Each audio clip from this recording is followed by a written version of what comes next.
Hola chicos, ¿cómo están? Buenos días. Les saluda Cristian Sotomayor, profesor de curso. Un gusto saludarlos, espero que todos se encuentren bien. Buenos días, Alessandra, Naí, Arturo, Diego, buenos días, Gandhi, Ingrid, Harumi, Juan, Luis, Luis Ángel, Marc, Robert, Valeria y Yamile. Buenos días. Bien, vamos a avanzar rapidito porque mi intención es ya recuperar la totalidad del tiempo que tenemos para acabar esta parte del expediente técnico. 7:05, 7:10 máximo, por esta vez voy a tomar lista.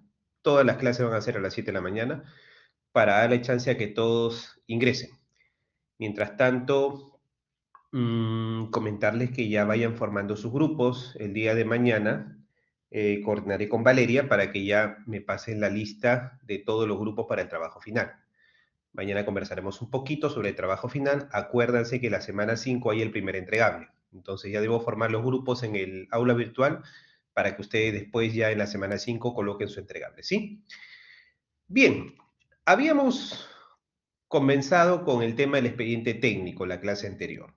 Habíamos definido, rápidamente lo paso, ¿no? La idea ya no es repetir lo de la clase anterior, qué cosa es un expediente, ¿no? Les hablé de la importancia del expediente porque es la Biblia de la obra, les di distintas definiciones, en general me quedo con esta, es un documento que uno elabora, ¿no? Por una entidad que tiene el fin de ejecución, contratación para una obra pública o privada, ¿no? ¿Y de qué consta?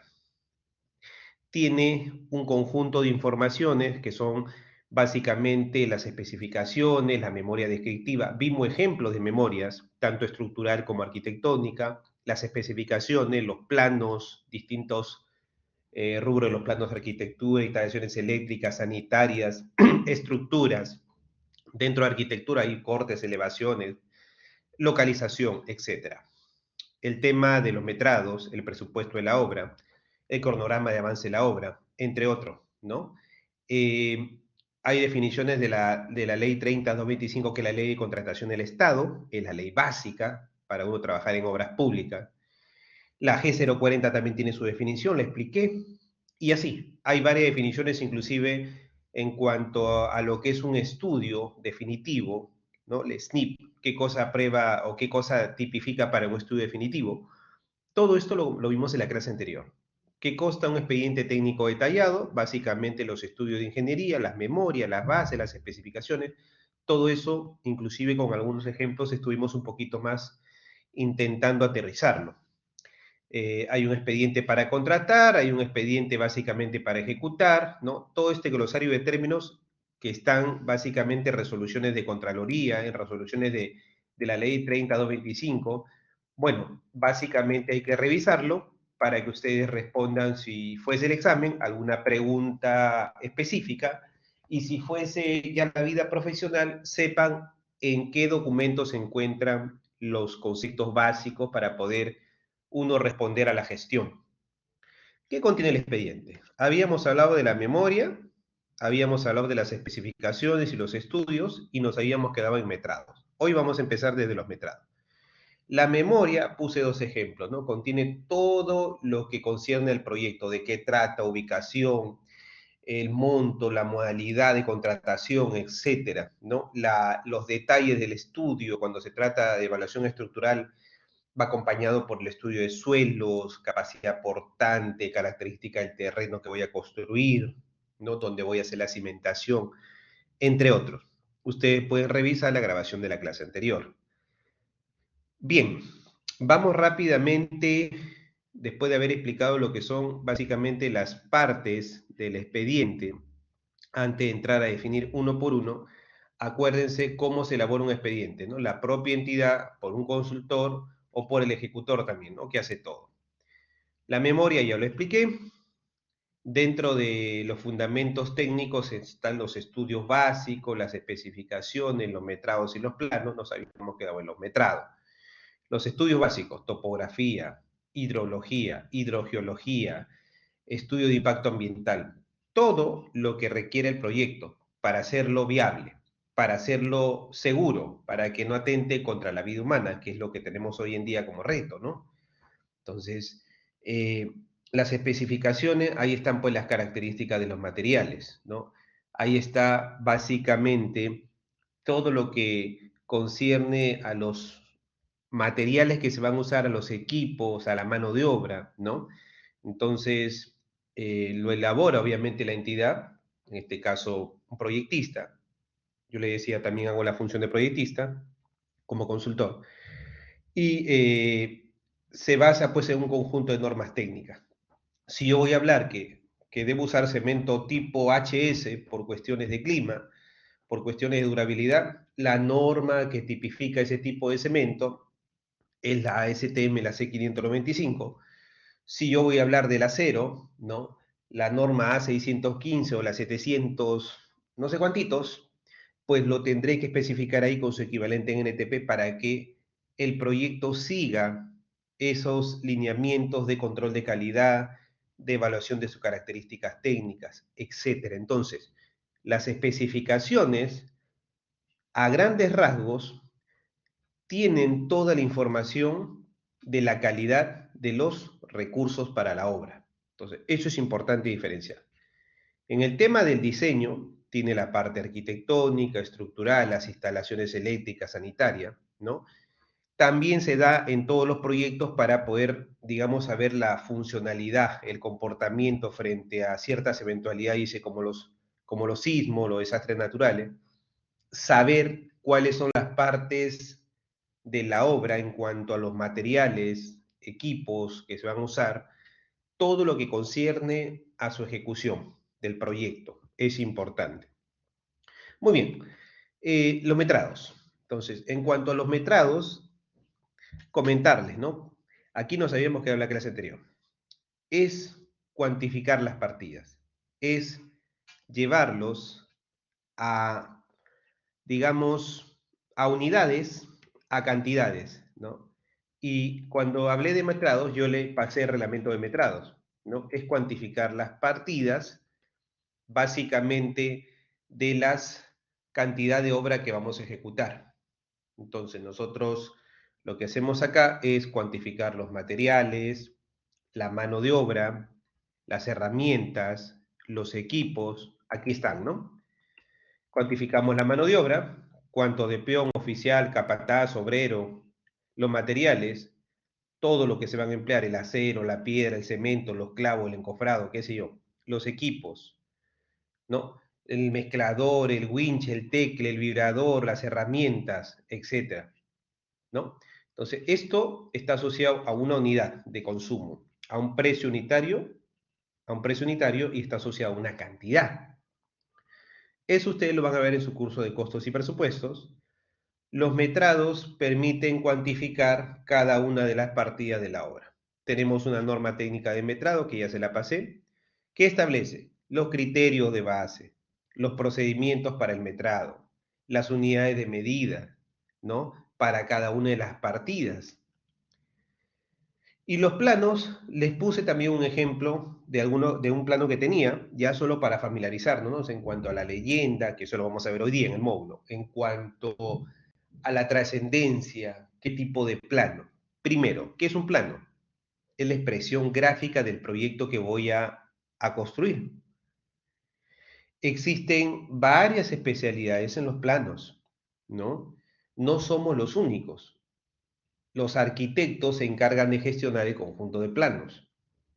Dentro de ello estamos nosotros, los ingenieros civiles, que velamos también junto con el arquitecto por el plano de arquitectura, el plano estructural, en algunos casos los planos de localización, de ubicación, instalaciones eléctricas y sanitarias, podemos verlo sí de manera muy puntual cuando son obras de menor envergadura, pero existe un ingeniero eléctrico, un ingeniero sanitario, un fontanero, ahora hay planos de instalaciones de gas, de sistemas de aire acondicionado y calefacción. Entonces, los planos representan al proyecto de manera gráfica y estos son documentos formales que tienen que estar visados por un profesional responsable.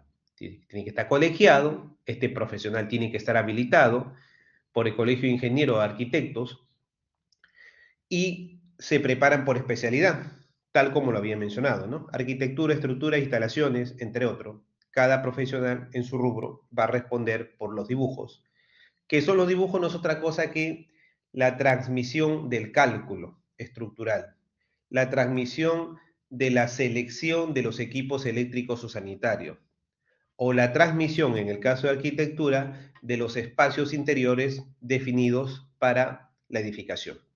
Entonces, siempre los planos van al final. Cuando ustedes tienen un expediente técnico, al final, en los anexos, van impresos, ¿no? Van doblados. Hay una forma de doblarlos, dependiendo del tipo de tamaño que hayamos impreso, ¿no? El A0, el 1, el 2, el 3, el 4, luego hablaremos de los tamaños. En cuanto al fundamento económico, los costos unitarios son importantes. Entonces, los costos de cada una de las partidas nos va a permitir planificar la ejecución de la obra. ¿Por qué? Porque todo se traduce en plata, queridos alumnos. Es decir, ¿cuánto cuesta ejecutar la partida Sardinel con un concreto 140? No sé, 6.570 soles, ¿no? Vamos a poner 60 metros lineales en una jornada, 8 horas.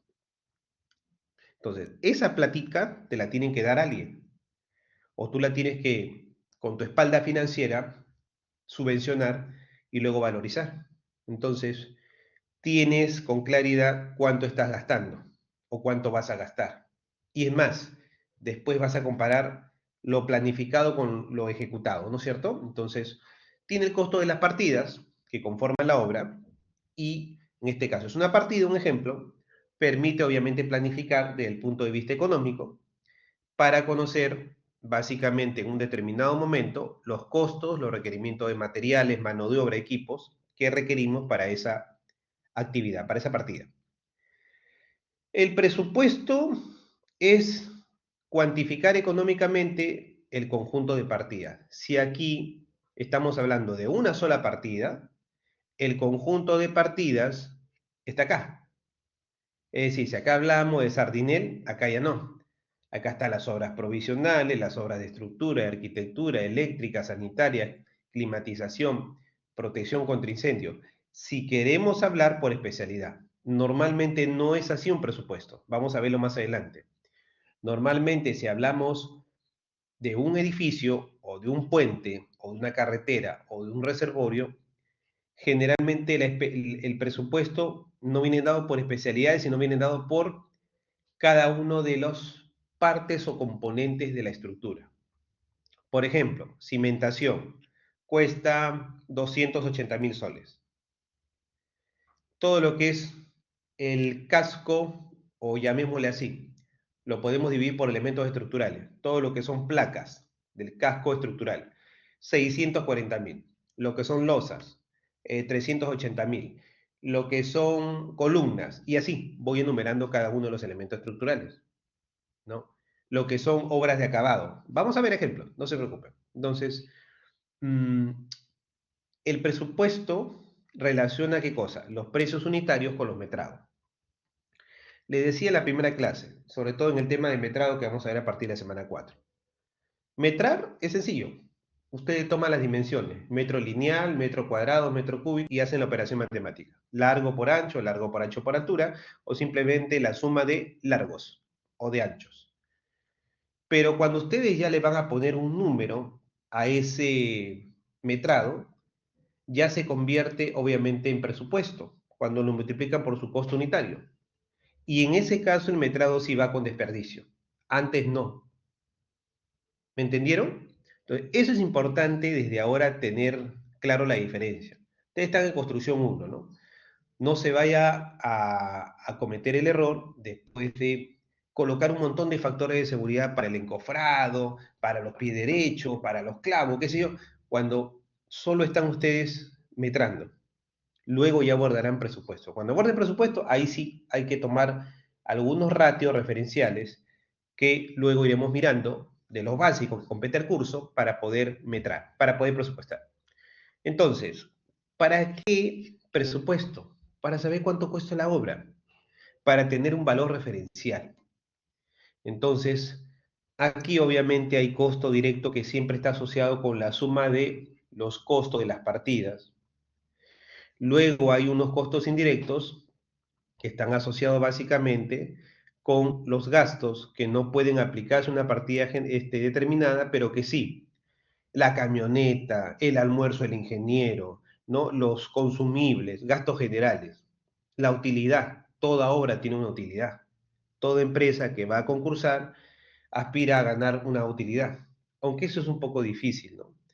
A veces los aprietan tanto a las empresas contratistas, que tampoco son santos de mi devoción, pero que al final los aprietan tanto y los sacrifican utilidad para ganar la obra, pero al final terminan robando. Entonces espero que eso no les pase a ustedes, que no obviamente sean parte de esa situación que es muy complicada, que es, digamos, condenable. Entonces, sí, por ejemplo, yo tengo una empresa en consultoría, ¿no? Les decía, cuando voy a participar en un proyecto, sí, los gastos generales, la utilidad, no sé, 20, 30%. Oiga, su utilidad es tanto, eso cuesta la marca de la empresa. Ese es el costo de la marca. La marca, todo lo que querramos nosotros conceptualizar por las utilidades. Entonces, algunos incluyen el costo de la marca acá, ¿no? Dentro de los costos indirectos. Eh, pero generalmente la utilidad es lo que uno tiene previsto en el año rentabilizar para los accionistas, para los integrantes de la empresa, para los dueños. En el caso de una empresa, nosotros de consultoría, un poco más pequeña, obviamente diferente. Nomás está centrado en la expectativa de rentabilizar al año un número, una cifra, pero también ligado a la marca. Subtotal. Bien, a eso le aplicas el IGB. No, pero ¿por qué me cobran IGB? El IGB no es ni mío ni vuestro. El IGB es del Estado. Entonces, el IGB ya está establecido, 18%. Entonces, antes era 16 o 17, me acuerdo. Lo subieron desde hace un par de gobiernos atrás. Bien. eh, Tenemos las partidas. Entonces, aquí están, les decía, ¿no? Por partida. Las losas, ¿ven? Todo lo que son losas en los diferentes sectores. No sé si esto continúa, pero por citar las losas, luego habrá las columnas, las placas, les contaba, ¿no? De manera general. ¿Qué conforma la losa? Los encofrados, la cuantía de acero, la calidad del concreto, la partida curado. Y acá están sus unidades y todo esto se lleva plata. Por su precio unitario está el subtotal. Tenemos nombre de las partidas, tenemos la unidad de metrado, tenemos el valor de metrado, el precio unitario y el subtotal. El precio unitario multiplicado por el metrado te da el parcial y si sumas todo te da el total. Fórmula polinómica. Ustedes lo están viendo seguramente en costos y presupuestos en breve. La fórmula polinómica no es otra cosa que aquella expresión matemática que me permite actualizar el valor de dinero en el tiempo. Es decir, si yo gano una obra con estos precios hoy, pero no considero las variaciones de precio en el mercado, inflación, lo que fuese, entonces voy a perder dinero. Si yo gané la obra a 1 millón y hoy en día me pagan 1 millón, pero los materiales, si yo vuelvo a hacer operación de suma de todas las partidas, me sale 1.200.000 y esa diferencia de 200.000 no me hacen el ajuste de precio, entonces estoy perdiendo plata. ¿Me dejo entender? Entonces, la obra hoy cuesta 1 millón, pero si la ejecutamos en mayo pueda que cueste 1.050.000. Entonces, Cristian, ¿cómo hago la actualización? Con la fórmula polinómica. ¿Qué te permite hacer la fórmula polinómica? Los reajustes de los costos de una parte o de la totalidad de la obra. ¿Cuándo aplico la fórmula polinómica? Al momento de valorizar. Entonces, ¿cuándo valorizo? Al término del mes, luego que la supervisión de conformidad de las partidas, valorizo. Al valorizar, yo tengo en ese mes, obviamente, un índice que lo publica el INEI, tanto para la mano de obra, materiales, equipo, herramienta, todo lo que yo conforme como estructura base de mi fórmula polinómica. Y debo referirme respecto al índice cuando el proyecto se puso en concurso, cuando ya me adjudicaron el proyecto, mejor dicho. Entonces, en ese momento, cuánto valía la plata era un valor, 10. Hoy en día vale 13. Entonces, ¿quién me da esos índices? El INEI. Entonces, básicamente permite reajustar el monto total de la obra o de las partes. ¿Cómo se multiplica? básicamente por un coeficiente de reajuste que se obtiene de esta expresión matemática que está asociado en el denominador con los valores iniciales y en el numerador con los valores del mes. Y estos son los índices que te van dando las revistas que publica el INEI. Entonces, luego del presupuesto tenemos la cronología, es decir, cuánto tiempo dura la obra, cuánto tiempo se va a demorar cada una de las partidas. Y aquí nos referimos a los cursos de gestión de proyectos, básicamente donde te van a enseñar a la planificación, al uso de herramientas para poder planificar. Entonces, cuando hablamos de planificación, para el control de la ejecución de una obra, necesitamos, ¿qué cosa? Controlar los tiempos de las ejecuciones de las partidas que conforman esta obra. Entonces se controla el tiempo y las partidas. Y para esto existe el diagrama de Gantt, existe el PERT, o existe el método de la ruta crítica, existe el calendario de ejecución de obra y también el cronograma de desembolso. Entonces, ¿por qué controlo la obra? Porque está asociado a recursos. Entonces, la cronología en cuanto a la programación de la obra consiste en la asignación de recursos que vamos a tener de acuerdo a las disponibilidades que se establecen en estos calendarios, que ahorita lo vamos a ver. Se fijan, ¿qué cosa? Fecha de inicio de la obra, fecha de término de la obra. Fecha de inicio de la partida, fecha de término de la partida. Y para eso se utiliza el Gantt, el PERT o el CPM, que es método de la ruta crítica. ¿Cuál es el objetivo? Que se respete el orden, las secuencias establecidas en un proceso constructivo. Por ejemplo, uno no puede planificar que voy a vaciar la placa P7 del tercer piso si todavía no he hecho la cimentación. Ay, Cristian, pero es obvio, uno tiene que hacer la cimentación. No, porque créanme, la ignorancia suele ser atrevida y también suele ser agresiva, es decir, subestimar a veces al sentido común. Uno dice, no, pero eso no me va a pasar nunca. He visto casos donde a veces se habla de vaciar placas, pero si todavía no has hecho la losa del piso anterior. Entonces, la losa de entrepiso. Entonces, ¿cómo continúas la construcción? No, pero es que en el papel, sí, en el papel es bonito, pero si no manejas una secuencia constructiva y en base a eso haces tu cronograma, sentido común, no vas a poder sincerar un ritmo de avance o las actividades ligadas en el tiempo. Muy bien, dicho esto, entonces desglosemos, habremos el diagrama de Gantt y luego del PER y el CPM. Hay dos grandes métodos fundamentales que dan respuesta básicamente a la necesidad de planificar. ¿Diagrama de barras o diagrama de Gantt? Es sencillo, ¿no? Yo pongo las tareas, cuánto tiempo duro y cuánto se van a ejecutar, cuándo empiezan. Entonces, puedo poner mi calendario en días, semanas, en meses. Las tareas van en la parte vertical, ¿no? Y de manera horizontal, ustedes van desplegando, ¿qué cosa? Los tiempos de duración. Nótese, si acá se demora 2 días o 2 semanas, cojo 2. Si acá se demora 3 semanas o 3 días, cojo 3. Ahora, ¿dónde lo cojo? ¿Al inicio? ¿Al final? ¿En el medio? Eso depende de qué. De que estas tareas son consecutivas o que se pueden hacer en paralelo. En este caso, más o menos son consecutivas, traslapan a la mitad de su ejecución, más o menos. Entonces, hay distintos casos, ¿no? Hay algunas actividades que se pueden hacer en paralelo. Yo puedo arrancar, por ejemplo, lo que es excavación y puedo arrancar lo que es armado del acero, ambos en paralelo y no dependen una de la otra. Puedo arrancar también desde un comienzo con lo que es encofrado y no dependen una de la otra. Claro, en las partidas donde se utiliza el acero, sí, pero si es un encofrado, por ejemplo, de un cimiento corrido, no, que no es armado. Entonces, y así. Ahora, para ir más al detalle, explicaré en breve, por ejemplo, cuando ya necesito definir con claridad la secuencia de las partidas, ¿qué utilizo? ¿El método de la ruta crítica o el PER? ¿Cuál es la diferencia entre los dos? Primero lo defino. Método de ruta crítica. Este método asocia ¿qué cosa? La duración de las actividades, básicamente en el tiempo, con la secuencia, ¿no? Ahora, aquí, para yo establecer la duración de las actividades, ¿qué cosa es lo que hago?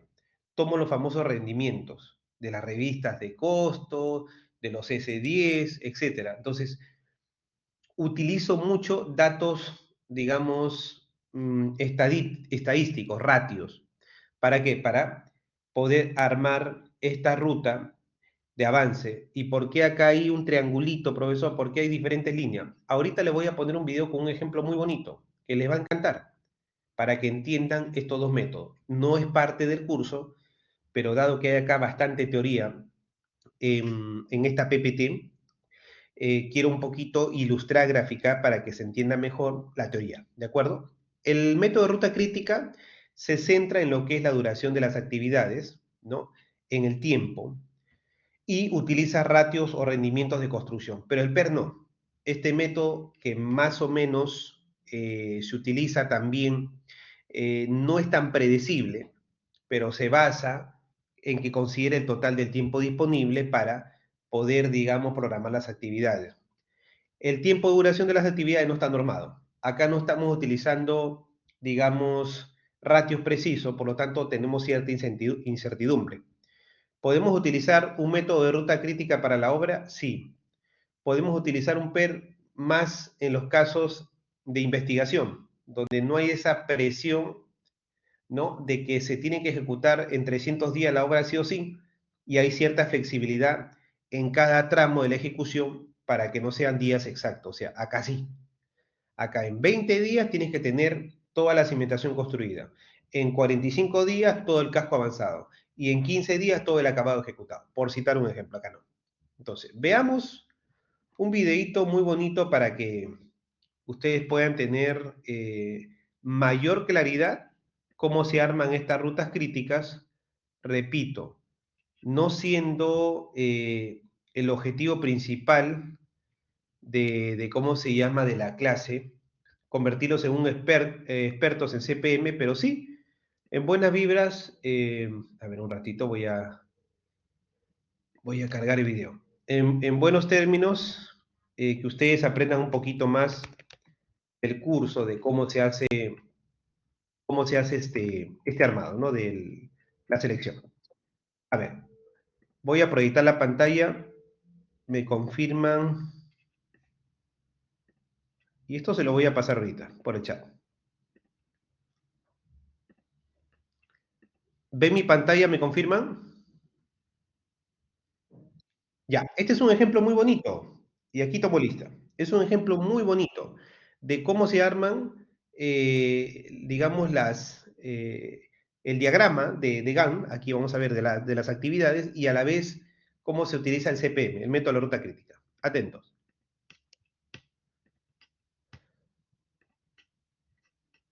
Recordarán que algo similar es como se nos va a presentar el problema.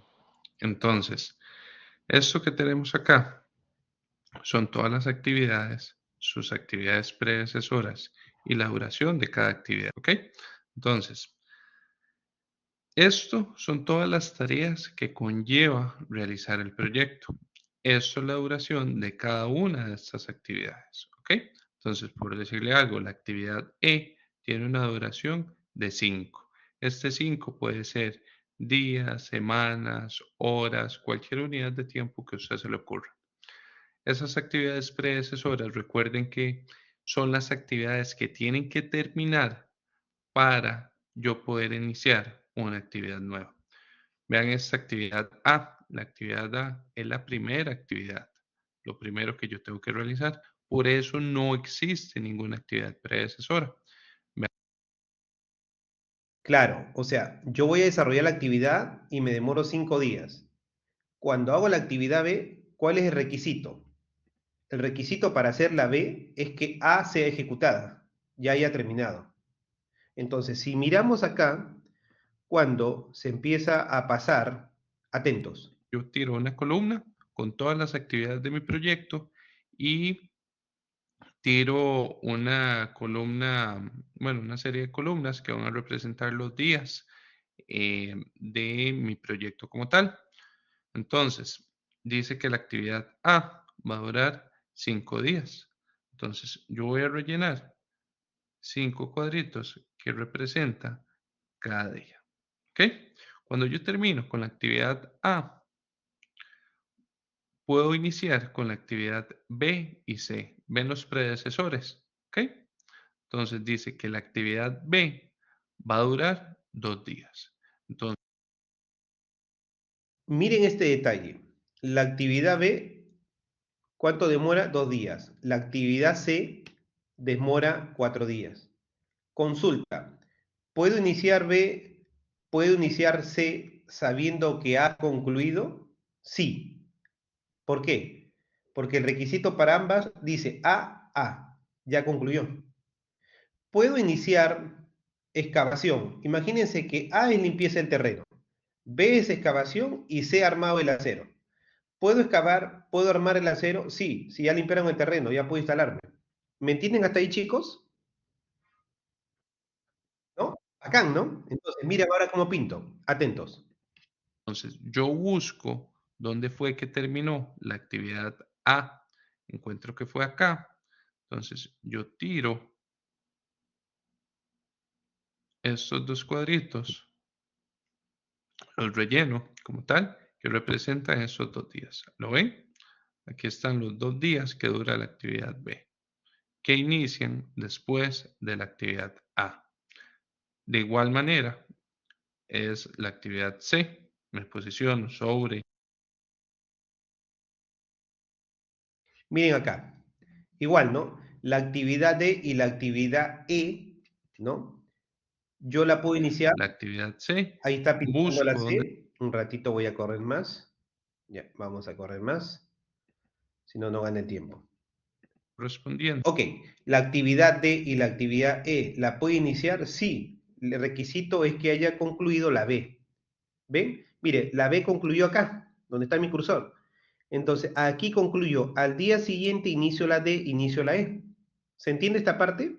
O sea, cuando yo concluyo una actividad, acá dice B, yo puedo iniciar B y C, puedo iniciar B y C cuando A concluya. A concluye en el día 5, o sea, en el día 6 yo arranco B, arranco C.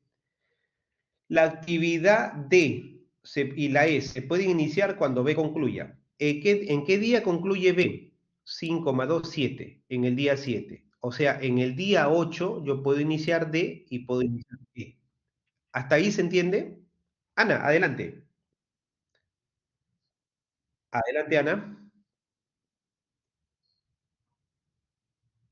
No, no estamos hablando de FASAD. Estamos hablando de un simple cronograma, de diagrama de Gantt que lo estamos desglosando para poder entender las partidas, cómo se van ejecutando, Félix, y luego hacer el método de la ruta crítica. Atentos.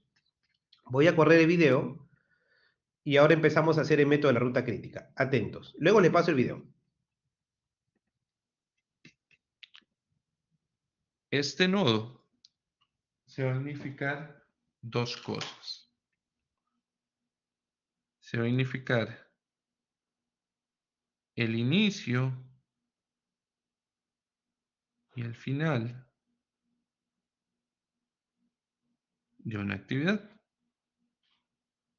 ¿Ok? Entonces, ese es el primer nodo.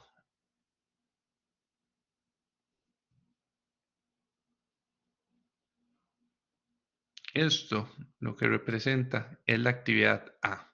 Aquí inició la actividad A. Aquí inicia la actividad. Presten demasiada atención y revisen las veces que sea necesario el video de la clase de hoy, apoyándome del colega. La actividad A, ¿cuántos días dura? ¿Me confirman? 5. Muy bien. Resumen. Arriba, el nombre de la actividad. Limpieza de terreno. Abajo, la duración. Ya está. Sigo corriendo. Entonces, ya tengo la actividad. Dura 5 días. Ahora, ¿qué voy a hacer? La actividad B. ¿Cuánto dura la actividad B? La actividad B dura 2 días. Estoy colocando B, voy a colocar Actividad abajo 2. B. ¿Vieron? Entonces, cuando yo termine A, acá está 5 días, ¿qué dice acá? La secuencia, que yo puedo arrancar B y puedo arrancar C. Una dura 2 y la otra dura 4. Entonces yo puedo hacer hacia arriba y hacia abajo. ¿Por qué? Porque ya terminó A. Sigamos. Cuando yo termino estos dos, ojo, acá terminó mi actividad A y aquí inicia mi actividad B. También aquí mismo inicia mi actividad C. Aquí terminó mi actividad B y aquí terminó mi actividad C. ¿Ok? Ahora, estas ya las tengo que completas. Ahora, voy por la actividad D. ¿Lo ven? Acá. La actividad D tiene como predecesora la actividad B, al igual que mi actividad E. ¿Ven? Estas dos actividades tienen como predecesoras la actividad B. Es decir, de aquí van a nacer otras dos actividades. Entonces, vamos a hacer una línea que me va a representar. Ahora vean esto. No voy a diagramar todavía la actividad E. ¿Por qué? Presten atención. Él dice, ¿por qué no va a diagramar E? Fíjense en que aquí yo Aquí abajo otra vez aparece E, por lo tanto no la diagramo, porque más adelante se va a cruzar con otra actividad. la tengo como predecesora. ¿Ok? Voy a darle un En chancecito. la actividad G, la actividad E aparece. Entonces, voy a correr un poquito el video. Entonces, ¿qué pasa? Yo continúo, ¿no? La actividad D, ¿no? Arrancando de B. La actividad E arrancaba de B, pero no la arranco. ¿Por qué? Porque más abajo en la actividad G aparece, entonces arranco con F. ¿Cuál es el requisito de F? Que haya terminado C. ¿Dónde terminó C? Acá. Arranco F. ¿Ven? F, ¿cuánto día tiene? 5 días. Sigo. Y yo necesito que la actividad E termine aquí mismo. Miren el ¿Por ejemplo. qué? Porque de acá van a ser mi actividad G. ¿Qué pasa? Yo estoy en F. Para continuar con G, ¿qué debió haber terminado? F, ¿y quién más? E. Entonces trazo E desde acá. Aquí está E. ¿Por qué? Porque E se ejecuta a partir que B terminó. Y así. Entonces, acá terminó E, B, perdón, B de bueno. Entonces, B lo trazo hasta acá. ¿Por qué? Porque para arrancar G debe haber terminado F y B. Para poder vaciar el concreto, debo haber encofrado y debo haber puesto el acero. ¿Se entendió? Muy bien. Entonces, ya para terminar, porque esto no es el curso, me encantaría enseñarles, esto es bonito, pero ¿qué pasa? Termino de hacer las diversas actividades, ¿no? Diagramo todo esto acá en la ruta crítica. ¿Y por qué se llama la ruta crítica? Atentos. Vamos a ver. Tal vez haciéndolo me explico un poco mejor. Vamos a hacerlo con rótulo.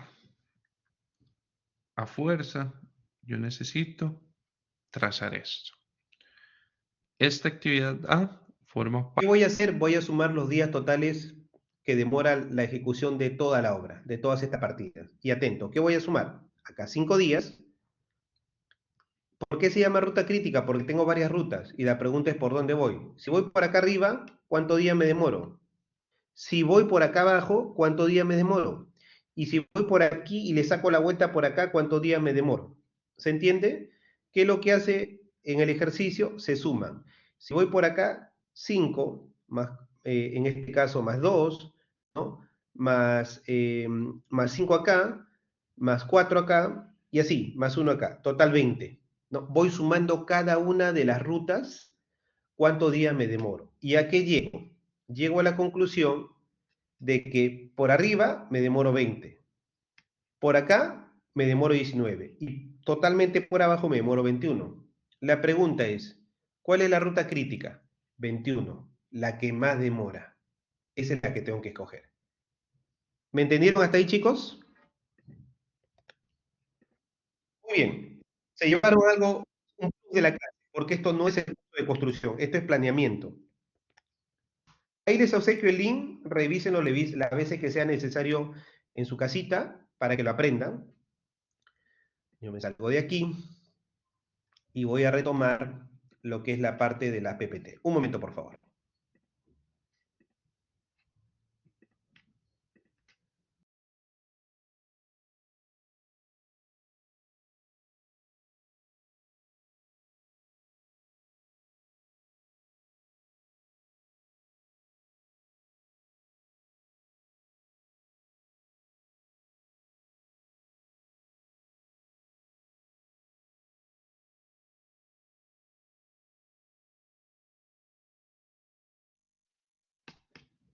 Muy bien, continuamos. Entonces, ya con la explicación del método de la ruta crítica y el PER, bueno, tenemos el calendario de cómo se ejecuta el proyecto y en sí, para poder planificar las partidas, la ejecución en el tiempo.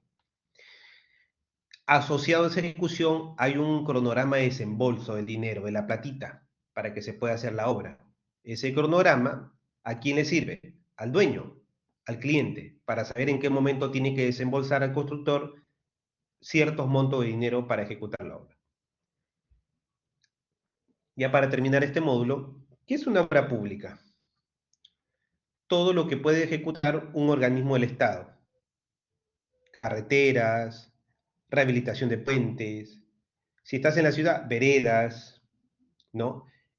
Pavimento urbano, carretera urbana, pavimento urbano, perdón.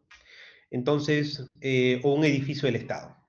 Entonces, lo puede hacer por distintas modalidades, lo puede hacer por distintas formas de contratar, sí, lo voy a explicar en breve. Por ejemplo, administración directa o indirecta, lo explico ahorita. Lo puede hacer con recursos públicos para mantener, ampliar o mejorar la infraestructura en beneficio de los ciudadanos. El Estado puede ejecutar las obras públicas de distintas maneras. Lo puede hacer por administración directa o lo puede hacer por contrata. ¿Qué cosa es administración directa?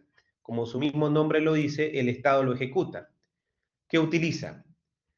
Utiliza básicamente una dirección técnica, sus ingenieros, su personal técnico, mano de obra, personal administrativo, maquinaria, equipo, todo lo necesario para poder realizar la obra.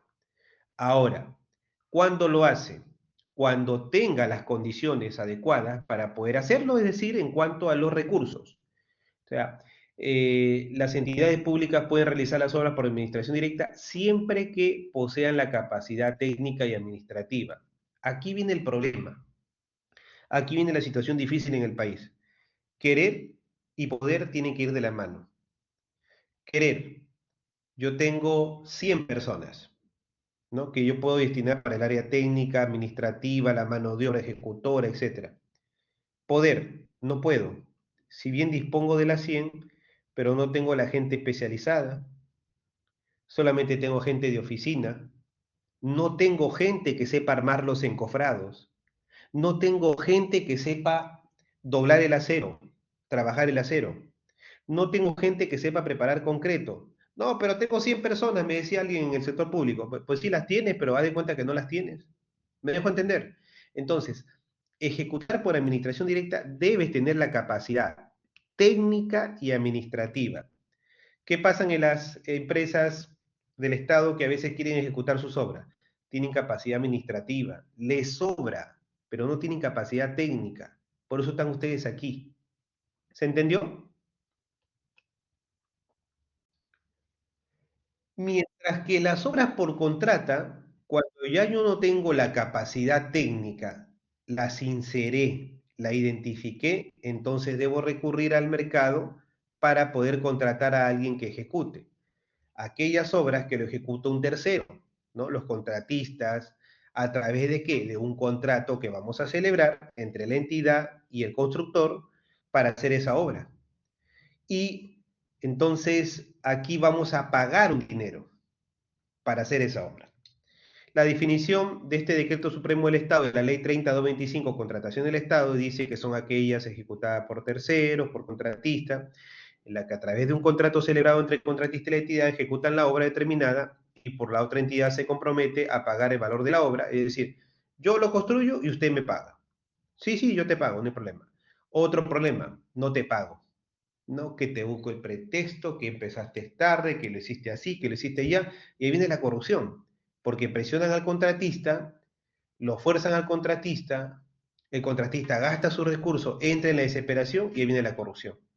Entonces, ahí viene de un lado y de otro lado la corrupción. ¿Por qué?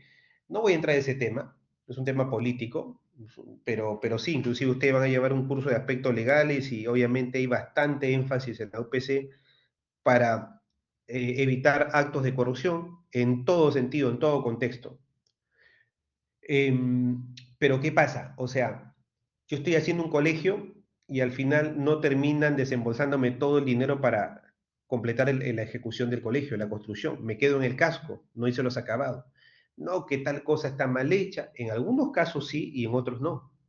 En algunos casos, técnicamente la obra es un desastre. En otros casos, técnicamente la obra es impecable y el dueño de la obra, en este caso el Estado, es un desastre administrativamente.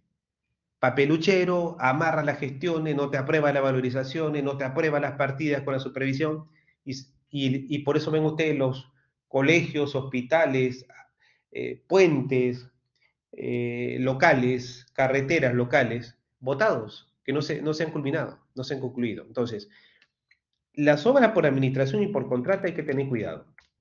Aquí el Estado debe y quiere y puede. Es decir, quiere, tiene la capacidad administrativa y puede, tiene la capacidad técnica también. Acá quiere, pero no puede. Es decir, quiero, tengo la capacidad administrativa, pero no tengo la técnica. Entonces contrato a alguien que tiene la técnica, o sea, a un contratista, a un constructor, para que la ejecute. Voy a tomar asistencia. Un momento, atentos todos.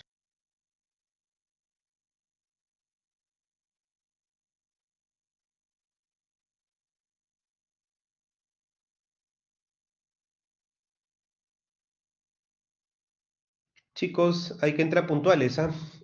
A las 7 en punto, yo he empezado 6:45, pueden revisar la grabación. 7 en punto solamente habían 19.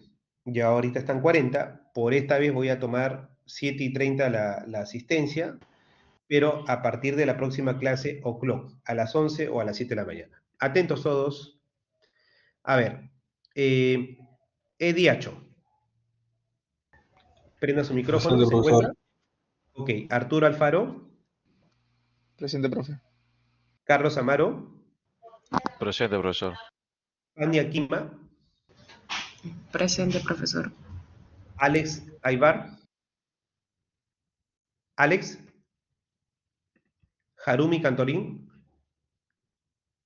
Harumi, Presente, Carlos, profesor. ok, Carlos Cardeña, perdón, Carlos Cardeña, Presente, profesor. Marco Carlos, Presente, profesor. Yamile Castro, Presente, profesor. Ingrid Cacro, Presente, profesor. Roberto Collantes, Presente, profesor. Manuel Delgado, Presente, profesor. Emanuel, listo, Ronald Díaz, Candy Dolores, Ronald Díaz se encuentra, prenda su micro. Candy Dolores, Luis Escalante, prenda su micro, chicos. Luis Presente, Escalante, profesor. Presente. listo. Franco Escobar, Franco Escobar, Franco Escobar, no está, ¿no?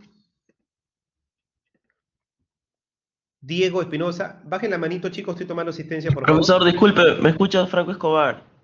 Listo. Diego Espinosa, Presente, profesor. José Fernández, Presente. José Fernández, Jan Guerrero, Jan Guerrero, ¿no está? Deimer Guevara, Deimer Guevara,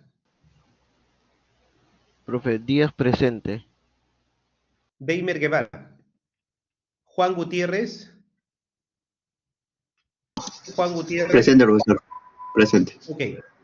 Anaí Guamán, Anaí Guamán. Osmar Guaranca. Jans Guayapuma. Presente, profesor. Marcelo Jiménez. Presente, profesor. Feli Marcos. Presente, profesor. Anthony Mesa. Jimena Mesa. Presente, profesor. Néstor Mocarro. Presente, profe. Rodrigo Nieto. Presente, Jeremy profesor. Palacios. Jeremy Presente. Palacios. Unida, Lucía presente. Pedraza. Ok, Lucía Pedraza. Brando Quispe.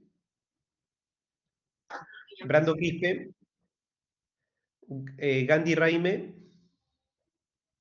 Presente, profesor. Mar Ríos. Presente, profesor. Presente. Ana Ríos. Alessandra Rodríguez. Presente, profesor. Profe, Rodríguez. mesa presente, profe, me acaba de reiniciar. Franco Rodríguez al final. No interrumpa porque Presente, si no... presente, profesor. Franco Rodríguez. Ok. Presente. Carlos Rojas. Presente, profesor. Presente. Claudio Sáenz. Profesor. No está. Ya. Valeria Salazar. Presente, profesor. Presente, profesor. Valeria. Rodrigo Saldarriaga. Presente, profesor. Robert Sotaya. Presente, profesor. Jason Taipe.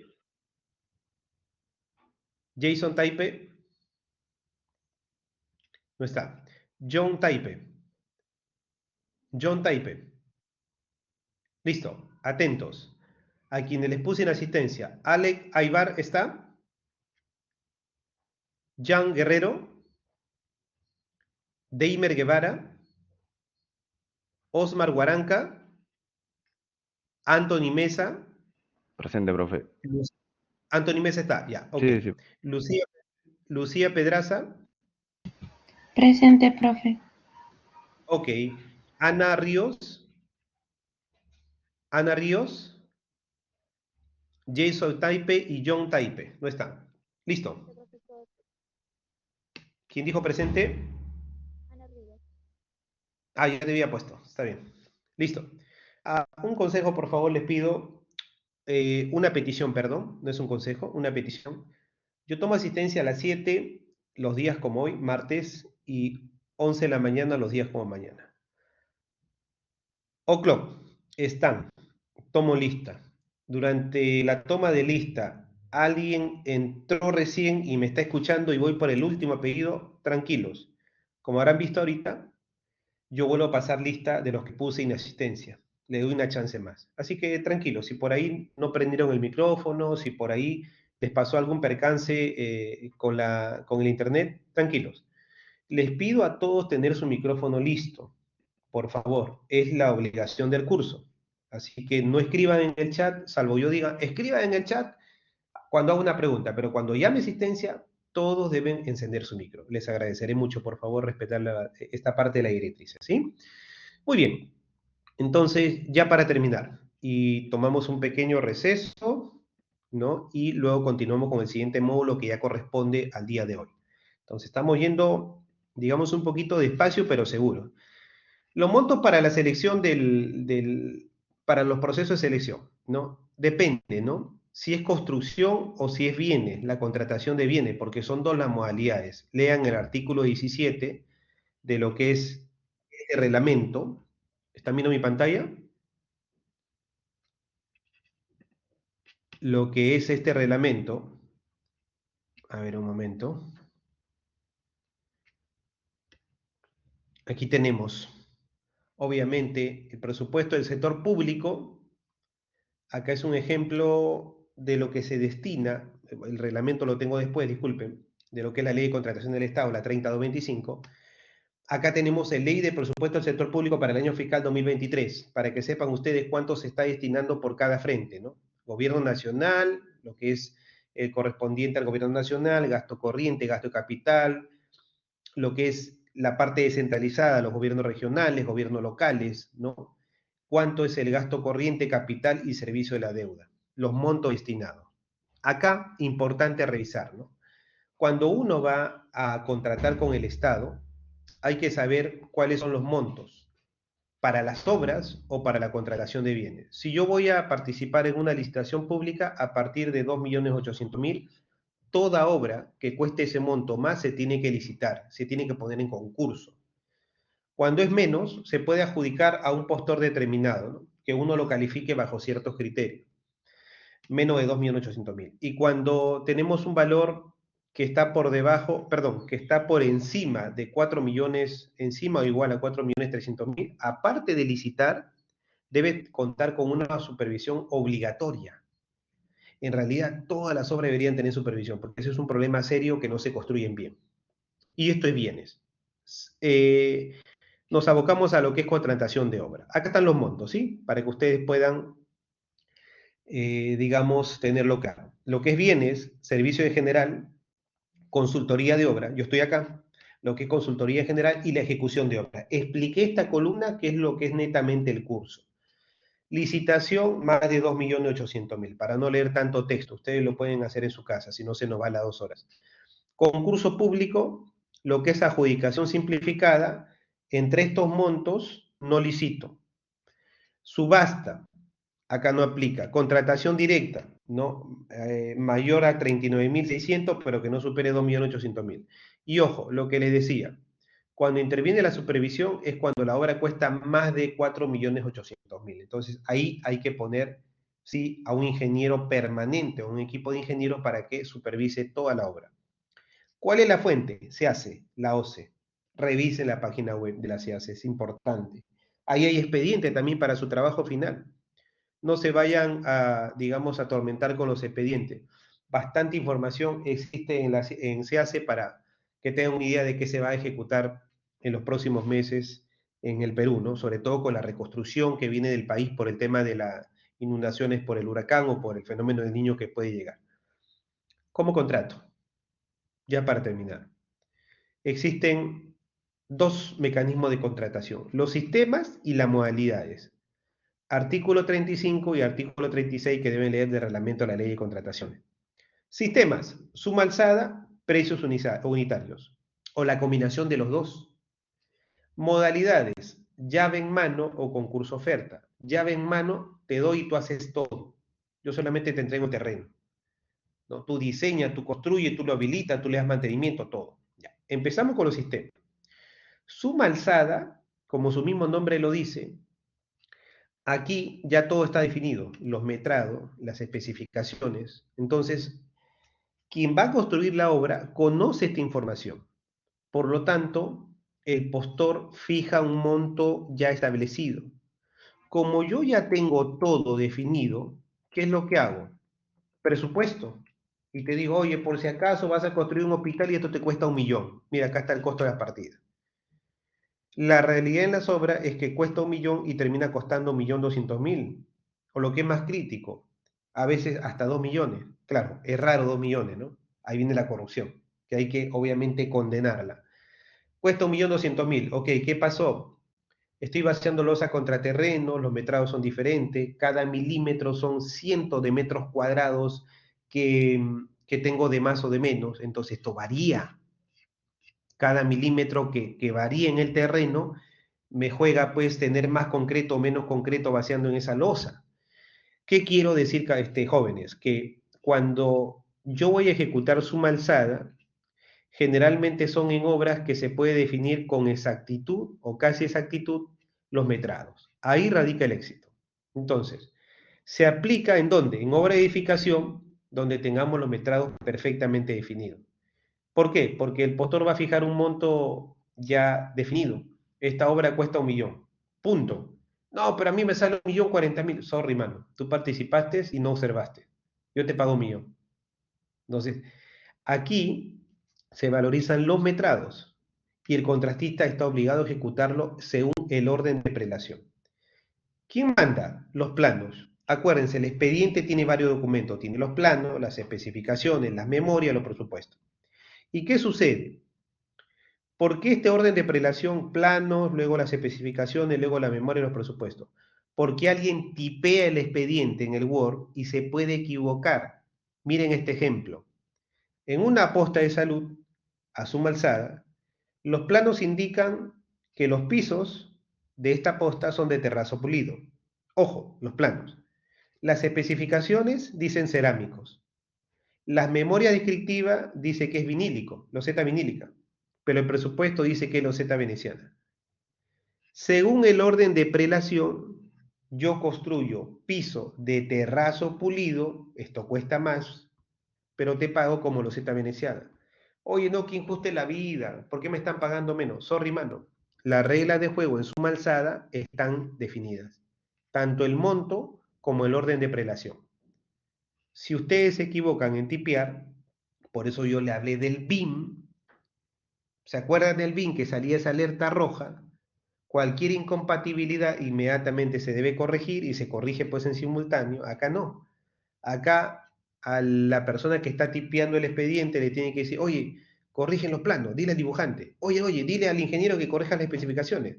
Oye, dile al arquitecto que corrija la memoria. Oye, dile al ingeniero de costo que corrija pues su partida. ¿Me dejo entender? Entonces todos tienen que estar en simultáneo, pero como el error humano está, para eso justamente el BIM cada vez va tomando más fuerza, porque se minimiza el error humano. Entonces yo ejecuto terrazo pulido, pero te pago ¿cómo se llama? Loseta veneciana. Entonces, casi me acuerdo el ejemplo ese de ¿cómo se llama? Del Casio, ¿no? Y del Mercedes, que están de moda. Miren, importante, suma alzada es metrado definidos, suma alzada, pero precios unitarios no. En precios unitarios, ¿qué pasa? Yo no tengo los metrados definidos. En precios unitarios es un poquito más complicado. Si yo voy a vaciar una losa, que tengo mucha extensión de excavación, no me conviene trabajar por suma alzada. En precios unitarios, obviamente, ustedes acá tienen la deficiencia de no tener los metrajes bien definidos y por lo tanto voy a costear por unidad de medida. Las obras públicas que lo utilizan cuando las cantidades y calidades de los materiales no están definidos en los planos.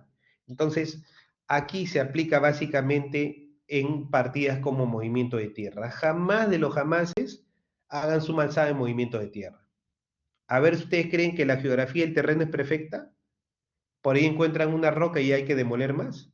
Y sonaron. Entonces, ¿qué hace? El postor oferta, ¿qué cosa? Precios unitarios. Si voy a vaciar, si voy a excavar, el costo de la excavación es 40 soles el metro cuadrado o el metro cúbico, y en teoría yo tenía 1000 metros cúbicos y termino excavando 5000, frito. Perdí mucho dinero y pasa en la vida real. Entonces, se oferta ¿qué cosa? El costo unitario, el metro cúbico de excavación. Y al final te pagaré realmente los 5000 porque eso es lo que tú me has demostrado que has excavado. No hay prelación, por lo tanto, y se valoriza el total de los metrados. En la anterior, el riesgo es asumido por el contratista. Aquí no, el riesgo es asumido por el cliente. Aquí el dueño del proyecto asume el riesgo, ¿no? Que él piense que tenía un metrado inicial y costaba la obra 1 millón, sin embargo ese metrado estaba errado, porque en la realidad había más excavación y la obra sale costando 5 millones. Entonces el riesgo lo asume el propietario. Una cosa es los sistemas de contratación, suma alzada, precios unitarios. El mixto vendría a ser la combinación de ambos. Y otra cosa es la modalidad. Llave en mano, modalidad. Te entrego, como su mismo nombre dice, te entrego la llave del proyecto. ¿Qué quiere decir acá? El contratista ejecuta todo. Aparte de la construcción de la obra, también hace la instalación y la puesta en funcionamiento de la obra. Entonces, el postor oferta en conjunto la construcción, el equipamiento, el montaje hasta la puesta de servicio y, de ser el caso, también que haga el expediente y la operación asistida de la obra, o sea, todo. Entonces, ¿cómo lo pueden contratar? Básicamente utilizando suma alzada y precios unitarios, la modalidad llave en mano, sí. Pero en la modalidad concurso oferta, aquí atentos. Lo que le mostré los montos sirve para esto. Llave en mano te entrego el proyecto. Concurso oferta no. Acá licito la obra. Concursan diferentes postores. Entonces, aquí puede ser básicamente que el postor oferta, ¿qué cosa? La elaboración del expediente técnico y la ejecución de la obra. Aquí concursan diferentes empresas, obviamente, que van a intentar ganar la obra. El postor que oferta la elaboración del expediente, ¿no? Todo lo que es la ingeniería, y también lo ejecuta. Entonces, pero esta modalidad se aplica solo en obras bajo el sistema al suma alzada, y siempre y cuando, es decir, los metrados están definidos, y siempre y cuando el presupuesto no exceda los montos que indica el Estado, ¿no? Si es mayor, si es menor de 2.8 millones, no aplica concurso oferta, tiene que ser mayor. Y si es mayor a 4.3, aparte en el concurso oferta, hay que considerar la presencia de la supervisión. Entonces, eso es importante. Llave en mano, concurso oferta, ¿cuál es la diferencia? En llave en mano yo hago todo. En concurso oferta yo ejecuto la obra, ¿no? Y en algunos casos hago el expediente, pero jamás voy a hacer el mantenimiento, jamás voy a hacer la puesta en servicio, no. Ya eso es otra actividad que lo tiene que hacer, obviamente, la institución. Muy bien, hasta aquí llegamos. No sé si hay preguntas. Yo sigo hablando, ahorita te doy pase yo, porque había que recuperar tiempo y ya lo recuperé. 7:50 de la mañana. Hemos terminado, hemos recuperado tiempo de lo que me tomó en la primera semana de clase, que es básicamente presentarnos, explicarle bien el curso, hablar un poquito de la vida, hablar un poco de lo que es en sí la construcción, mostrarle más detalles de lo que hay que mostrar en el curso, toma tiempo. Entonces, ahora sí, ya nos nivelamos, hoy empezamos planos y mañana continuamos y terminamos y va a haber tiempo para hacer alguna dinámica. Ahora sí, adelante yo.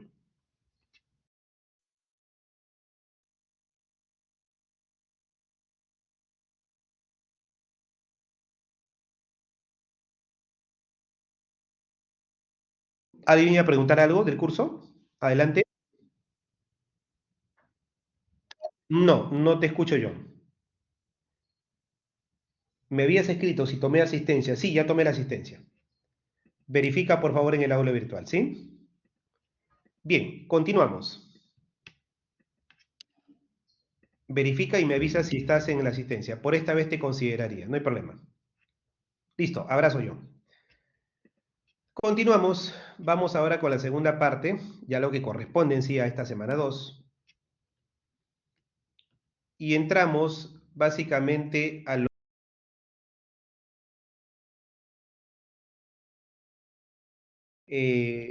la parte, digamos, del arranque del proyecto, ¿no? Algunas definiciones que tienen que ver con lo que es el anteproyecto, el proyecto en sí, cuando van ustedes a ejecutar una obra. Anteproyecto, como su mismo nombre lo dice, antes del proyecto. Tiene que ver con un desarrollo preliminar, con una propuesta arquitectónica y en algunos casos hasta estructural, dependiendo de la magnitud del proyecto, generalmente es una propuesta arquitectónica. ¿Para qué?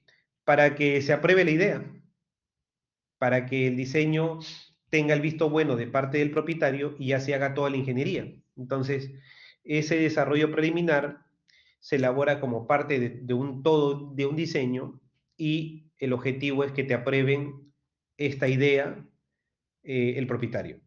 El proyecto ya no, el proyecto sí ya viene toda la ingeniería. Ya la idea fue aprobado. Profe, creo que no se escucha o me parece. ¿Me escuchan? Sí se escucha. Ok, muchas gracias. Entonces, en el proyecto ya entra todos a tallar, los ingenieros, los arquitectos, los técnicos. Aquí ya desarrollamos completo, por ejemplo, acá en la foto, el edificio. Es decir, desarrollamos ¿qué cosa? La memoria descriptiva, ¿qué más? Las especificaciones. ¿Qué más hacemos, campeones? Los planos. Desarrollamos el presupuesto. Consulta. En esta parte desarrollamos las valorizaciones. ¿Verdadero o falso? ¿Desarrollamos las valorizaciones en esta parte? Pregunta de examen. En el proyecto, ¿desarrollamos las valorizaciones? Aquí.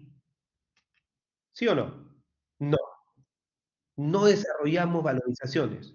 Estamos recién diseñando el proyecto. La valorización es cuando tú ejecutas. Mira, pregunta sencilla de examen. Te puedo poner verdadero o falso.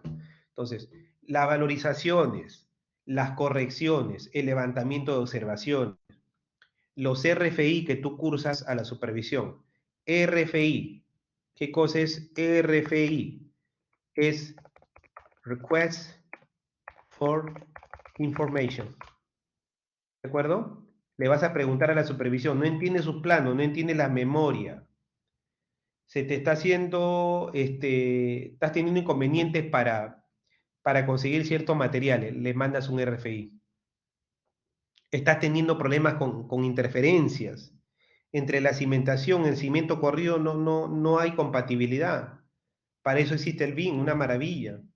Yo tengo ahorita en la oficina trabajando con el equipo BIM de un cliente a mis ingenieros, ¿no? ¿Para qué? Para que no haya interferencias en esta mega nave que hemos hecho de estructura de concreto y estructura metálica en el sur. Entonces ya utilizar, obviamente, un RFI no se hace en la definición del proyecto, se hace cuando se ejecute el proyecto, no se olviden, ¿de acuerdo? Usualmente te responden 1 a 3 días, es rápido. Bien, ¿qué más contemplan las definiciones ya para entender el funcionamiento del diseño y ejecución de un proyecto?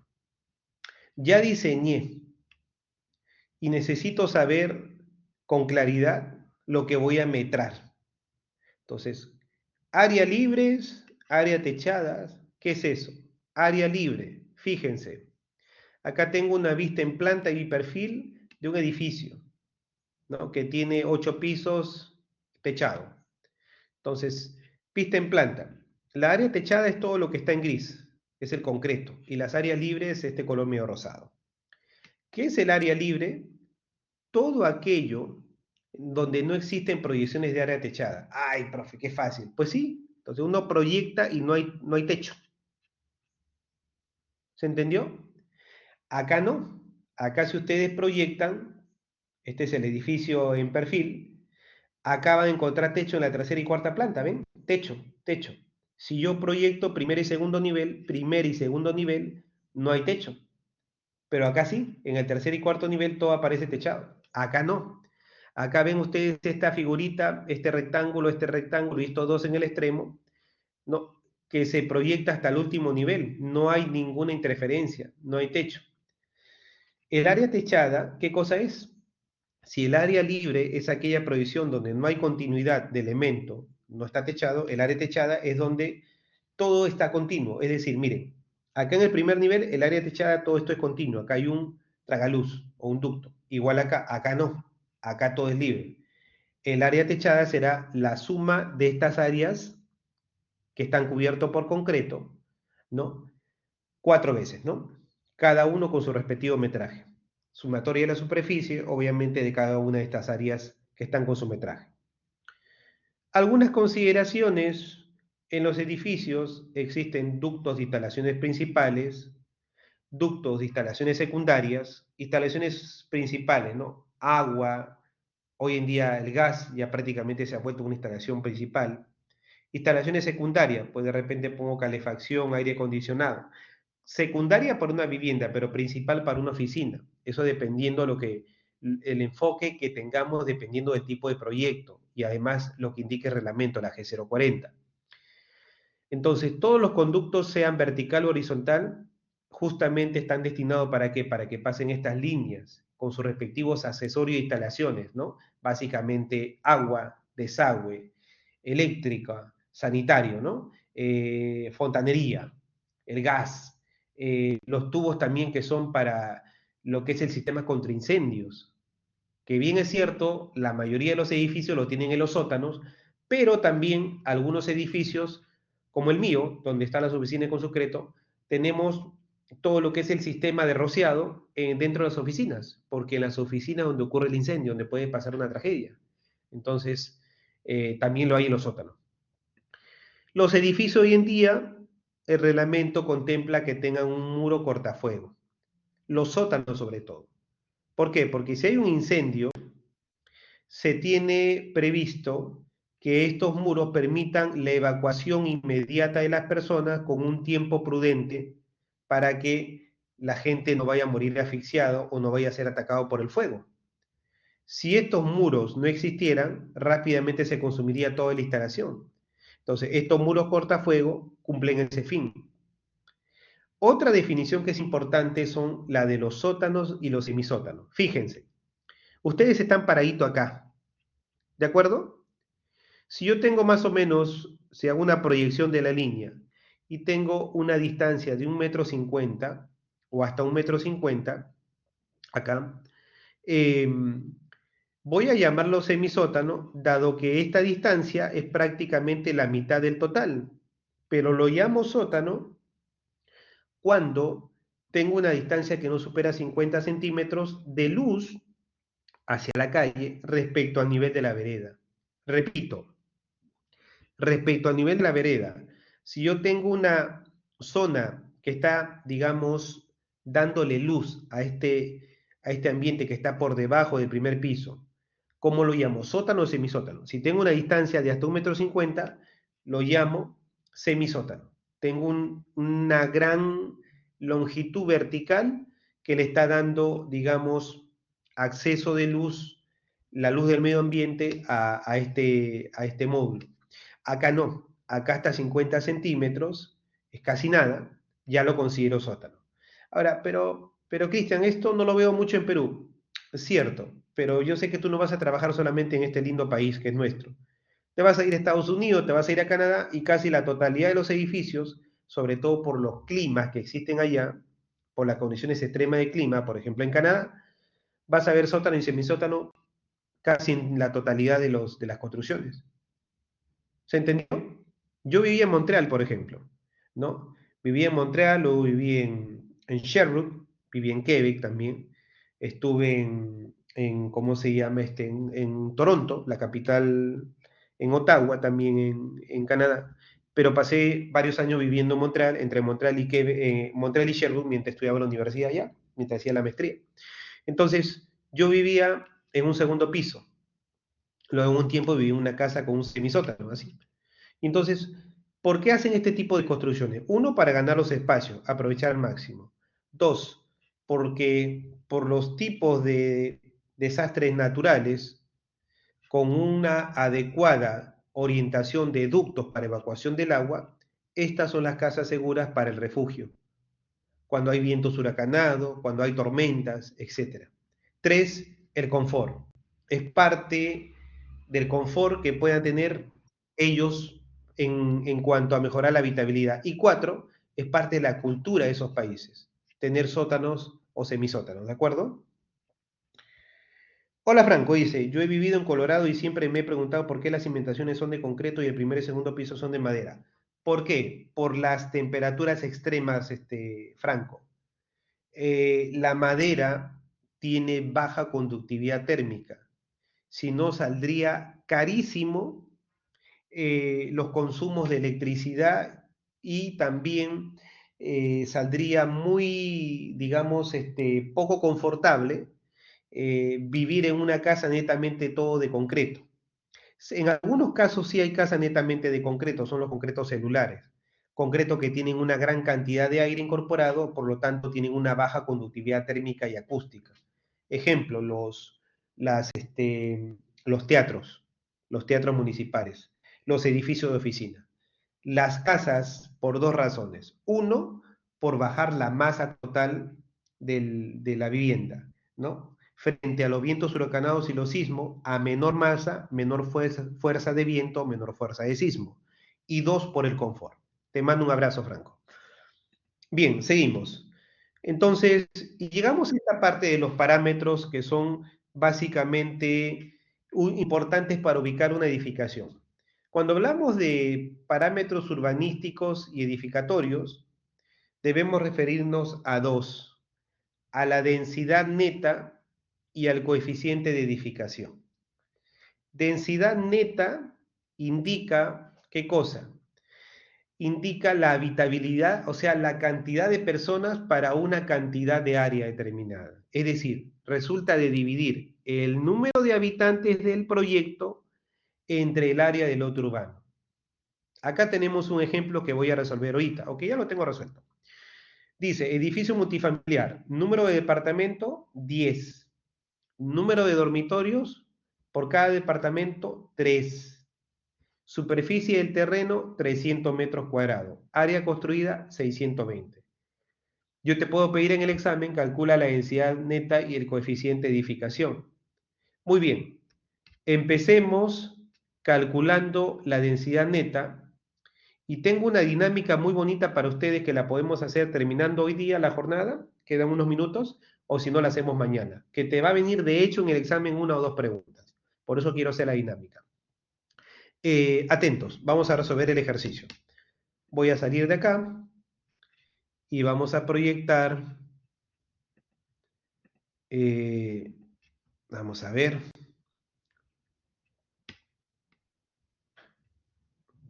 ¿Me confirma si ven mi pantalla, chicos? Muy bien. Entonces, atentos todos con la resolución del ejercicio. Porque luego te puedo complicar en el examen poniéndote más parámetros, pero no te intimide eso. Yo te voy a enseñar para cualquier tipo de ejercicio a resolver estos cálculos de densidad. El edificio tiene 10 apartamentos o 10 departamentos. ¿Cuántos dormitorios tiene por cada departamento? 3. Entonces, lo que tienen que saber para resolver este ejercicio, que no está en las PPT, pero por eso yo lo voy a hacer con mucho cariño, les voy a explicar las normas que se deben revisar, en este caso la norma A020 del Reglamento Nacional de Edificaciones. En su artículo 5, ¿qué dice? Las viviendas que tienen un dormitorio, ¿cuántos habitantes corresponden a un dormitorio? Dos personas. ¿Se entendió? Si tengo 2 dormitorios, 3 personas. Y si tengo 3 dormitorios o más, 5 personas.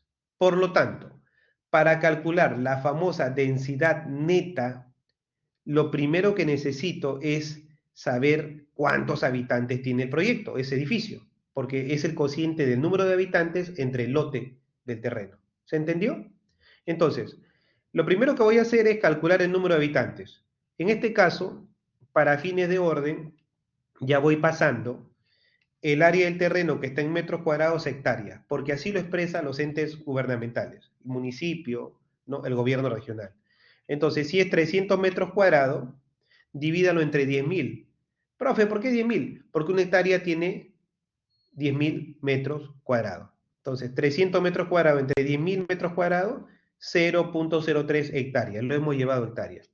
¿Hasta ahí me entienden todos? ¿Está claro? De acuerdo. Entonces ya hemos convertido el terreno que estaba en metros cuadrados, lo hemos convertido en hectárea. Muy bien, continuamos. El segundo, calculamos los habitantes. Entonces, pregunto, yo tengo ¿cuántos departamentos? 10. ¿Se entendió? Ahora, si tengo 10 departamentos, la pregunta del millón, ¿cuántas personas entran en cada departamento? Miremos los dormitorios. Dice, por cada departamento yo tengo 3 dormitorios. O sea, si yo tengo 3, ¿cuántas personas entran? 5. Entonces multiplico 10 por 5. ¿Cuántos son los habitantes? 50 personas. En ese edificio de 10 pisos van a vivir 50 personas.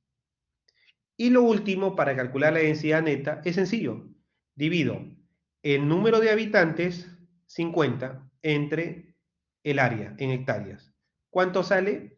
1,667 habitantes por hectárea. Se recomienda máximo 3 decimales. 1,667 habitantes por hectárea. El siguiente sería calcular, ya por razones de tiempo no lo muestro acá, sería calcular, ¿qué cosa? ¿Qué es lo que sigue? Lo más facilito. Ya tenemos el 1,667, que es la densidad neta.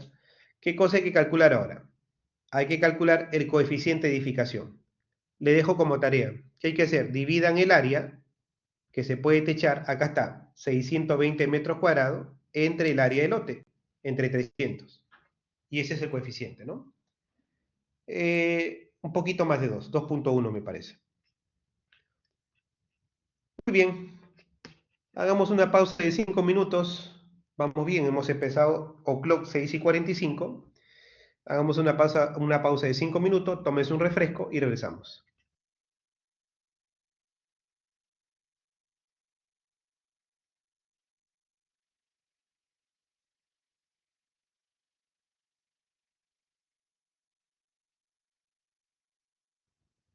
John, dime.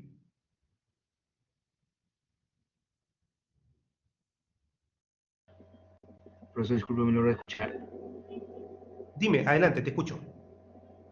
Profesor, disculpe una molestia, profesor. Parece que mi micrófono está un poco deshabilitado en las clases anteriores, me parece, profesor. Por eso hace un momento tampoco no me podía escuchar y acabo de ver y me parece como 2 inasistencias, profesor. Y de lo que yo recuerdo asistir a las clases, recuerdo también cuando le dije que estaba, si me había puesto presente en la anterior clase, cuando pensé que quizá no me había escuchado. Pero me sale 2 inasistencias, profesor. Eso quería hacerle presente. Ok, regresamos en 5 minutos. Voy a corregir tu asistencia a la de hoy, ¿sí? Muchas gracias, profesor.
Bien, ya para terminar esta parte de la sesión de hoy día, estamos entrando netamente a lo que son la lectura de plano, a las escalas, a los tipos de planos que vamos a explicar entre hoy y mañana, más que todo mañana. Ya estamos en los últimos 5 minutos. Valeria, estuve pensando un poquito en la cantidad de integrantes. Ustedes en teoría matriculados son 45 personas. Hay que conformar en todo caso 9 grupos de 5 personas como máximo. ¿Me escuchas hasta ahí, Valeria? ¿De acuerdo? 9 grupos de 5 personas. No puedes recibir más de 9 grupos porque si no sería técnicamente inviable hacer exposiciones en la semana 12, en la semana 15, lo que corresponde a los entregables tienen en la semana 5, 12 y 15, si mal no recuerdo, tener pues 14, 15 grupos porque están particionados en grupos de 2, grupos de 3 por afinidad, no. Se tienen que conformar 9 grupos de 5. ¿Pueden ser grupos, 9 grupos, algunos tener 4 personas? Sí, porque de repente, Dios no lo permita, alguien se retiró. Que por cierto, están asistiendo 40, 41 personas, ¿no? Entonces, lo cual es bueno, pero tienen que ser máximo 9 grupos. ¿De acuerdo, Valeria? Apóyame, por favor, con esa directriz, porque si no, se nos escapa el control en la sustentación y va a ser perjudicial para ustedes mismos. Repito, por favor, apoyen a su delegada. No vayan a conformar grupo de 2, grupo de 3, grupo de 4. Tienen que ser grupo de 5, ¿no? Y yo, si gustan, tomando la lista, Valeria, se puede asignar aleatoriamente, si gusta lo puedo yo hacer mañana en todo caso, ¿no? Si asignando los grupos de manera aleatoria, alguien no está, alguien se retiró, se entiende, pero ya están conformados los 9 grupos. En todo caso, yo lo podría hacer, si gusta, lo puedo hacer de manera aleatoria, ¿no? El grupo se integra de 5 y si alguien no está, ya es diferente. Ah, perfecto, crea un documento, sí, me parece bien, pero máximo 9 grupos, eso es, digamos, inamovible. Muy bien, espero les haya gustado la clase de hoy día. Haciendo un resumen, hemos terminado expediente técnico, hemos revisado bastante, lo he desglosado bastante con ejemplos, con videos. El video de la ruta crítica, revíselo, es muy bonito. Hemos hablado de todo lo que conforma el expediente, las modalidades de sistema de contrataciones. Hemos entrado ya a las definiciones de lo que dice la G040 y nos hemos quedado aquí en esta pantalla de lectura de plano. He hablado bastante de las 6:45, por lo tanto, voy a tener yo la paciencia del caso para no cargarlos de conceptos, sino de a poquito, de menos a más, irlo haciendo, inclusive con video, con planos o con esquemas o con dibujos. Mañana sí ya tomamos a fondo el tema de lectura de planos, ya para que no tengamos problema. Néstor, sería bueno que me escuche lo que estoy hablando. Ya habíamos terminado el tema de los grupos. Luego regreso con tu pregunta. Entonces, repito, mañana entramos a lectura de plano. Corto ahí el mensaje, respondo los últimos 2 comentarios, no sé si van a Valeria o a mi persona. Dice, profe, profe, ¿será aleatorio los grupos? Puede ser aleatorio, pero la delegada está tomando la posta, está liderando ello y me parece muy bien. Va a crear un documento donde ustedes pongan los integrantes, es más sencillo. Tema cerrado. ¿Tienen el link del grupo, por favor? Ok, ahí te va a responder la delegada. Listo, chicos, les mando un fuerte abrazo. Pasen un bonito día, siendo ya casi las 8:30, los dejo. Hemos empezado, repito, 6:45. Todo está debidamente grabado para que ustedes puedan revisar los conceptos, los ejemplos que hemos tratado hoy. Hemos hecho un ejercicio de lo que es cálculo de densidad, coeficiente de edificación. Revísenlo, por favor, está todo grabado. Estoy tratando, en la medida de mis posibilidades, es un curso virtual, no es sencillo, de hacer teoría y práctica a la vez para que ustedes lleguen bien a sus evaluaciones. Pasen un bonito día, que todo le vaya muy bien, me despido, nos vemos mañana 11 en punto, o'clock. Los felicito, han estado conectados 40 estudiantes, lo cual es bueno, pero yo quiero los 45 conectados.